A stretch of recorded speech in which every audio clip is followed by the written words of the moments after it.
اللہ الرحمن الرحیم لا تدرکہ الابصار وہو یدرک الابصار وہو اللطیف الخبیر۔ آنکھیں اسے احاطہ نہیں کرتیں اور سب آنکھیں اس کے احاطے میں ہیں، اور وہی ہے پورا باطن، پورا خبردار۔ اس آیہ مبارکہ کے ضمن میں کل میں نے دو اعتراضات اور جو ہمارا اہل سنت و جماعت کا عقیدہ نظریہ ہے وہ عرض کیا تھا اور اس کے جواب دیے تھے۔ آج تیسرا اعتراض ہے منکرین رؤیت، یعنی وہ لوگ جو اللہ تعالیٰ کے دیدار کے منکر ہیں، جو کہتے ہیں اللہ تعالیٰ کو ہم نہیں دیکھ سکتے۔ ان کی دلیل، وہ کہتے ہیں کہ بنی اسرائیل نے اللہ تعالیٰ کو دیکھنے کے لیے مطالبہ کیا، قرآن پاک کے اندر اس کا ذکر موجود ہے۔ اللہ تعالیٰ نے ان کے مطالبے کو بطور مذمت نقل کیا ہے اور اس مطالبے پر عذاب کیا۔ سورہ البقرہ ہے 55 نمبر آیہ مبارکہ، وَإِذْ قُلْتُمْ يَا مُوسَىٰ لَن نُؤْمِنَ لَكَ حَتَّىٰ نَرَى اللَّهَ جَهْرَةً فَأَخَذَتْكُمُ الصَّاعِقَةُ وَأَنْتُمْ تَنظُرُونَ، اور جب تم نے کہا اے موسیٰ ہم آپ پر ہرگز ایمان نہیں لائیں گے حتیٰ کہ ہم اللہ کو کھلم کھلا دیکھ لیں، تو تم کو بجلی کی کڑک نے پکڑ لیا اور اس منظر کو دیکھ رہے تھے، تم اس منظر کو دیکھ رہے تھے۔ اب یہ قرآن پاک کے اندر وہ کہتے ہیں جی یہ دلیل ہے جی اللہ کا دیدار نہیں کیا جا سکتا۔ اب اس کا جواب کیا ہے؟ اس کا جواب یہ ہے، یہ اللہ تعالیٰ نے کیوں کیا؟ یہ عذاب کے لیے تھا، یہ بنی اسرائیل کے اوپر عذاب کے لیے اللہ تعالیٰ انہوں نے حضرت موسیٰ علیہ السلام پر ایمان لانے اور ان کی باتوں پر یقین کرنے کو از راہ عناد اور سرکشی اور اللہ تعالیٰ کے دیکھنے پر معلق کر دیا تھا۔ ثواب کے لیے نہیں انہوں نے کیا تھا کہ بندہ ایک عشق میں بات کرتا ہے، یا اللہ تیرا دیدار کرنا چاہتا۔ موسیٰ علیہ السلام کا مطالبہ دیدار پر مبنی، عشق پر مبنی تھا، محبت پر مبنی تھا، ہاں جی اطاعت پر مبنی تھا۔ یہ لوگ اطاعت کے لیے نہیں انہوں نے مطالبہ کیا بنی اسرائیل نے۔ یہ تو جس طرح بندہ کسی کو تانا مارتا ہے نا، تانا مارتا ہے اور کسی کو حجب کرتا ہے، مذاق اڑاتا ہے، یہ تو اس لیے کہا تھا۔ انہوں نے کہا اچھا تو مذاق اڑانا چاہتے ہو، پھر دیکھو تمہارا حشر میں کیا کرتا ہوں۔ اسی وجہ سے اب منکرین رؤیت کی چوتھی دلیل آتی ہے جی صحیح مسلم شریف کے اندر، بخاری شریف کے اندر اور نسائی شریف کے اندر، یہ بڑی طویل ہے۔ اس حدیث پاک کے بجائے میں آج قرآن پاک کی آیات میں آپ کے سامنے رکھ دیتا ہوں۔ اس میں اماں عائشہ کے بارے میں روایت ہے اماں عائشہ سے کہ اماں جی کہتی ہیں کہ اللہ تعالیٰ کا دیدار نہیں کیا جا سکتا۔ اب اماں جی کی میں خلاصہ عرض کر دیتا ہوں، حدیث طویل ہے اس لیے۔ اماں جی عائشہ کہتی ہیں کہ اللہ تعالیٰ کا دیدار ممکن نہیں ہے۔ لوگوں نے یہاں سے غلطی کھائی کہ ان کا مقصد یہ ہے کہ کل قیامت والے دن بھی دیدار نہیں کیا جا سکتا، کیونکہ کل میں نے عرض کیا تھا نا جی کہ بعض لوگ کیا کہتے ہیں کہ اللہ کا دیدار دونوں جہانوں میں ممکن نہیں، نہ اس دنیا میں نہ آخرت میں۔ ایک کہتا ہے جی دنیا میں بھی ممکن ہے، آخرت میں بھی ممکن ہے۔ ایک گروہ یہ کہتا ہے کہ نہیں دنیا میں تو ممکن نہیں ہے لیکن آخرت میں ہم اللہ کا دیدار کر لیں گے۔ اماں جی عائشہ دنیا کے اندر دیدار الہی کی وہ انکار کرتی تھی کہ یہ ممکن نہیں ہے۔ اب کریم آقا جی علیہ نبینا علیہ الصلوۃ والسلام نے شب معراج اللہ کا دیدار کیا، اماں جی یہ بھی نہیں مانتی تھی۔ ہم قرآن پاک سے پوچھتے ہیں کہ آپ یہ بتائیے کہ کیا ممکن بھی ہے یا نہیں ہے؟ ہاں جی قرآن کی دلیل تو سب کل انشاءاللہ زندگی رہی تو میں حدیث عرض کروں گا، آج صرف قرآن پاک کی آپ آیات بینات سماعت فرما لیں۔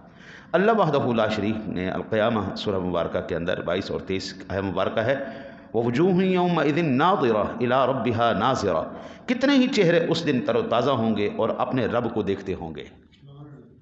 بالکل واضح آیت ہے کہ رب کا، قرآن کہتا ہے رب کا دیدار کیا جا سکتا ہے، بلکہ اللہ کے دیدار کی وجہ سے ان کے چہرے تر و تازہ ہو جائیں گے، خوش ہیں، کھل اٹھیں گے، کھل اٹھیں گے۔ یہ پہلی دلیل۔ اب دوسری دلیل سورہ مطففین کے اندر ہے، کلا انہم عن ربہم یومئذ لمحجوبون، بے شک وہ اس دن اپنے رب کے دیدار سے ضرور محروم ہوں گے۔ اس آیہ مبارکہ میں کل قیامت والے دن کافروں کے دیدار کا انکار کر دیا گیا۔ اس کا مطلب یہ ہے کہ یہ جو محروم ہوں گے تو محروم کون ہوں گے؟ نافرمان، اور کافر نہ محروم ہوگا، ایمان والا اپنے رب کا دیدار کرے گا۔ ٹھیک ہو گیا جی، اللہ آپ کی خیر کرے۔ اب یہ جو آیہ مبارکہ ہے لا تدرکہ الابصار، ہاں جی آنکھیں اس کو دیکھ سکتی، یہ آیہ مبارکہ اللہ تعالیٰ کی مدح ہے۔ یہ آیت اللہ تعالیٰ کی مدح میں اسی وقت ہو سکتی ہے جب اللہ کا دکھائی دینا ممکن ہو، کیونکہ اسی چیز کی نفی وجہ کمال ہوتی ہے جس کا ثبوت ممکن ہو۔ مثلا ہوا، خوشبو اور آواز کا دکھائی دینا ممکن نہیں، اس لیے ان کی مدح اور تعریف اسی وقت ہوگی جب اللہ تعالیٰ کو دیکھنا ممکن ہو۔ لہٰذا یہ آیہ مبارکہ بھی اللہ تعالیٰ کی دیدار کی دلیل ہے۔ ٹھیک ہو گیا جی۔ پھر اللہ وحدہ لا شریک نے الاعراف کے اندر ربی ارینی انظر الیک، موسیٰ علیہ السلام نے عرض کیا اے میرے رب مجھے اپنی ذات دکھا، میں تجھے دیکھوں۔ اگر دنیا میں دکھائی دینا ممکن ہی نہ ہوتا قبلہ، مجھے یہ بتائیں اللہ کا نبی یہ مطالبہ کرتا؟ سادہ سا بات ہے۔ میرا علم کم ہے، میرے سے ہزاروں نہیں لاکھوں کروڑوں بڑے بڑے علماء پڑے ہوئے ہیں، بڑے بڑے متقی پرہیزگار ولی اللہ، بڑے بڑی ہستیاں پڑی ہوئی ہیں، میں پدی سا بالکل، ہم تو ابھی طفل مکتب ہے، ابھی سیکھتے پھر رہے ہیں۔ حضرت جی ایمان سے بتائیں کیا اللہ کا نبی کا علم کم ہوتا ہے؟ نہیں جناب، اس دور کے اندر، اس امت کے اندر اللہ کے نبی سے بڑھ کر کائنات میں کوئی نہیں ہوتا۔ میں اگر اپنے نبی کی بات کروں تو میرے نبی جس دن جلوہ گر ہوئے، آپ جناب رسالت مآب صلی اللہ علیہ وسلم کی امت میں جناب رسالت مآب صلی اللہ علیہ وسلم سے لے کر قیامت کے دن تک کوئی ماں کا لال نبی سے علم میں نہیں بڑھ سکتا۔ آج بھی نہیں جی، لاکھوں کمپیوٹر لے لو، سپر کمپیوٹر لے لو، نبی کا علم رہے گا۔ نبی کبھی بھی بے علم نہیں ہوتا، نبی بھی کبھی فضول بات نہیں کرتا، نبی بھی کبھی وقت ضائع نہیں کرتا۔ یہ وہ تمام رذائل ہیں جو عام بندے کے اندر تو ہو سکتے ہیں لیکن اللہ کے نبی کے اندر نہیں ہو سکتے جناب، سوال ہی پیدا۔ اور موسیٰ علیہ السلام کے بارے میں تو خود 15-16 سپارے کے اندر پورا واقعہ موجود آ رہا ہے کہ جو چیز نہیں بھی پتہ تھی خضر علیہ السلام کے ذریعے اللہ تعالیٰ نے اس نبی کو وہ بھی عطا فرما دی۔ باطنی علوم اللہ تعالیٰ نے ان کے ذریعے بھی پھر جب باطنی علوم بھی کسی بندے کو آ جائیں، نبوت کے منصب پر فائز ہو، اولو العزم رسول ہو، صاحب شریعت ہو، صاحب کتاب ہو، صاحب امت ہو، پھر ایسا مطالبہ کرے۔ حضور بچہ اگر ضد کرے نا جی، اور ایسی ضد کرے جو پوری کرنی ممکن نہ ہو، تو سمجھ میں آتی ہے بچہ ہے، کم علم ہے، اس کو پتہ نہیں ہے یہ کیا بات کر رہا ہے۔ لیکن ایک اللہ کا نبی مطالبہ کر رہا ہے، قال ربی ارینی انظر الیک، پھر موسیٰ علیہ السلام کا یہ مطالبہ ہمیں بتاتا ہے کہ اللہ کا دیدار ممکن ہے، وہ الگ بات ہے رب نے کروایا نہیں۔ جدھر کروایا ہے وہ بھی بتا دیا، ہاں جی، جدھر کروایا وہ بھی ہمیں پتہ ہے۔ سورہ حامیم سجدہ کے اندر ارشاد فرمایا وَلَكُمْ فِيهَا مَا تَشْتَهِي أَنفُسُكُمْ وَلَكُمْ فِيهَا مَا تَدَّعُونَ، اور تمہارے لیے اس جنت میں ہر وہ چیز ہے جس کو تمہارے دل چاہے، اور تمہارے لیے اس میں ہر وہ چیز ہے جس کو تم طلب کرو گے۔ حضرت جی مجھے صرف یہ بتائیں، میں نے نہ زندگی کے اندر ہر قسم کا بندہ دیکھا ہے، خبیث سے خبیث ترین انسان بھی دیکھا۔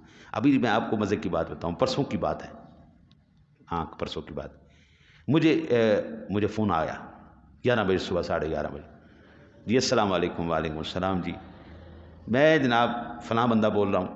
میں جی ماشاء اللہ بول رہے ہیں جی، میں آپ کی مسجد میں آیا تھا اور میں نے آپ کے پیچھے نماز پڑھی، اور میں نے اس مسجد میں ایک منت مانی تھی کہ اگر اللہ تعالیٰ مجھے ترقی دے گا نا جی تو میں انشاءاللہ اس مسجد میں قالین بچھواؤں گا۔ میں نے کہا جی بڑی اچھی بات ہے جی، تمہیں ترقی مل گئی؟ کہتا ہاں جی مجھے ترقی مل گئی، میں گیس کے محکمے میں ہوں اور مجھے ترقی مل گئی ہے۔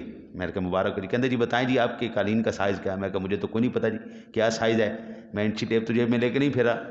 تو کہتا جی ابھی بتا دیں میں آپ کو نا سر تک لا دوں گا۔ میں نے کہا اچھا چل ٹھیک ہے، تو انج کر، تو آ جا نماز پڑھ کے پیمائش لے جا، مجھے کل لا دینا، کوئی بات نہیں، آج مجھے اتنی اشد ضرورت نہیں ہے، بالکل نہیں، میرے قالین چل رہے ہیں تو کل لا دینا۔ اچھا جی، کہنے لگا اچھا جی یہ تو ہو گیا، میں چاہتا ہوں جی میں نا جی 2 غریب بچوں کو نوکری پہ لگا دو جو بالکل غریب گھر سے ہوں، میں ان کو نوکری لگوا دوں۔ آپ ایسا کریں، آدھے گھنٹہ رہ گیا جی آخری درخواست جانے میں، تو آپ مجھے آدھے گھنٹے کے اندر 2 غریب بچوں کا نا جی نمبر دے دیں، مجھے رابطہ کروا دیں، میں جو ہے نا ان کو نوکری لگوا دوں۔ اب بات کتنی شاندار ہے، یہ میرے ساتھ پہلے ہاتھ نہ ہوا ہوتا تو مجھے پتہ نہ چلتا ہے جی۔ وہ کیا کرتے ہیں، حوالہ میرا ہوگا کہ میں نے وہ بندے دیے ہیں، وہ ان سے پیسے لوٹے گا اور وہ رفو چکر ہو جائے گا اور وہ دونوں میرے گلے پڑ جائیں گے، میری مصیبت پڑ جائے گی، ہاں جی۔ اب اس کے بعد وہ اللہ کا بندہ، اب دوسرا دن ہو گیا، مسجد نو قالین نہیں دینا آیا۔ یہ جو ہے نا آج کل میرے پہ بڑے مہربان ہوئے ہیں، ہاں جی، کبھی یہ زکوٰۃ عشر کمیٹی والے میرے پہ مہربان ہو جاتے ہیں، کبھی گیس کے محکمے والے ہو جاتے ہیں، کبھی بجلی کے محکمے والے ہو جاتے ہیں، آج کل میرے پہ بڑے مہربان ہوئے ہیں اس طرح خبیث ترین شخصیات، خبیث ترین لوگ، حلال کر کے نہیں کھانا، حرام ہی کھانا ہے، گند ہی کھانا ہے، جب بھی کھانا ہے گند کھانا ہے۔ خبیث آدمی کی ہمیشہ صرف خباثت ہی ہوگی۔ معراج کی رات حضور جناب رسالت مآب صلی اللہ علیہ وسلم نے، آپ نے جو مناظر دیکھے ان میں سے ایک یہ تھا کہ اچھی بھلی ہانڈیاں، بہترین گوشت پکے ہوئے، لوگ ان کو چھوڑ کے بدبودار گندے گوشتوں کو کھا رہے ہیں۔ پوچھا یا رسول اللہ یہ کون لوگ ہیں؟ آپ نے ارشاد فرمایا جو اپنی حلال بیویوں کو چھوڑ کے حرام منہ مارتے ہیں، یہ ان کا حشر ہوگا کل قیامت والے دن۔ آپ یہاں سے اندازہ فرمائیں خبیث سے خبیث ترین انسان بھی ہیں اور نیک سے نیک بندے بھی ہیں۔ اماں جی رابعہ بصریہ، آپ جب بیوہ ہوئی نا جی، خامد فوت ہو گئے، تو آپ کے پاس نکاح کا پیغام آیا، تو اماں جی کہنے لگیں کہ ان کو پیغام جب آیا انہوں نے کہا کہ مجھے نا جی 2 فکریں لاحق ہیں، آپ میرے وہ مسئلے حل کر دیں تو میں آپ سے نکاح کر لیتی ہوں۔ ٹھیک ہے جی، بولیں کیا مسئلے ہیں آپ کے؟ کہا کہ پہلا مسئلہ میرا یہ ہے کہ کل قیامت والے دن اللہ تعالیٰ جس وقت نامہ اعمال پکڑائے گا تو میرے سیدھے ہاتھ میں ہوگا یا الٹے ہاتھ میں ہوگا؟ کس ہاتھ میں ہوگا؟ سیدھے ہاتھ میں دے گا یا الٹے ہاتھ میں؟ کس ہاتھ میں اللہ مجھے نامہ اعمال دے؟ تو وہ بندہ کہنے کہ یہ تو اللہ جانتا ہے کس ہاتھ میں نامہ اعمال ہوگا۔ تو کہا کہ اب یہ بتاؤ کل قیامت والے دن جس وقت پروانہ جاری کیا جائے گا، مجھے جنت کا پروانہ جاری کیا جائے گا یا جہنم کا کیا جائے گا؟ اس نے کہا حضور یہ بھی اللہ جانتا ہے۔ تو فرمایا جس کو اتنی فکریں لاحق ہو وہ نکاح کر سکتا ہے؟ رابعہ بصریہ نے نکاح۔ رابعہ بصریہ کا ایک قول مجھے بڑا پسند ہے، وہ کہتی ہیں کہ میں نے کبھی بھی جنت کی لالچ میں عبادت نہیں کی، کبھی بھی میں نے جنت کی لالچ میں عبادت نہیں کی، میں نے کبھی بھی جہنم سے ڈر کے گناہ سے نہیں روکی۔ تو پوچھا پھر آپ کیا کرتی ہیں؟ کہا میں اللہ تعالیٰ کو راضی کرنے کے لیے عبادت کرتی ہوں۔ میرا رب راضی ہو گیا نا جی، جنت تو اس کی ایک رضا کا پرتو ہے، جب راضی ہو جائے اللہ تو کیا کیا مجھے دے گا مجھے کیا پتا۔ تو میں خود ہی جنت کو پوائنٹ آؤٹ کر کے کہ مجھے یہ چاہیے، میں اپنے انعام کو محدود کیوں کر دوں؟ میں اللہ کو راضی کرنے کے لیے عبادت کروں گی، اب وہ جنت دے، وہ جو دے وہ اس کی مرضی ہے، میں نے صرف اس کو راضی کرنا ہے۔ جہنم سے میں کبھی بھی ڈر کے گناہ سے نہیں رکی، میں اللہ کے غضب سے ڈر کے گناہ سے رکتی ہوں کہ کہیں اللہ غضب ناک نہ ہو جائے، کیونکہ مجھے پتہ ہے اس کے غضب کا، اس کے جلال کا ایک پرتو جہنم ہے، اگر وہ جلال میں آ گیا، غضب میں آ گیا، کیا کیا عذاب دے گا میں تصور بھی نہیں کر سکتی۔ حضرت جی بات ہے اتنی، وہ وحدہ لا شریک نے اس دنیا میں ہر قسم کا بندہ پیدا کیا ہے، تو یہ بات یاد رکھیں، میں نے کہا تھا کہ ہر قسم کا بندہ ہے۔ کل قیامت والے دن یہ جو قرآن کی آیت ہمیں بتا رہی ہے کہ کل قیامت والے دن جو بھی جنتی جنت میں مانگے گا، ہاں جی جنت میں مانگے گا اس کو دیا جائے گا۔ جتنے نیک بندے ہوں گے وہ کیا مانگیں گے؟ جتنے بھی نیک بندے ہوں گے ان کا سوال کیا ہوگا؟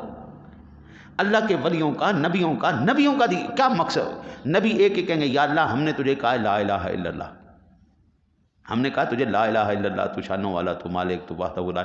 آج مالک جنت میں اپنا دیدار نہیں کرواتا؟ نیک بندے کی یہی ہے جی۔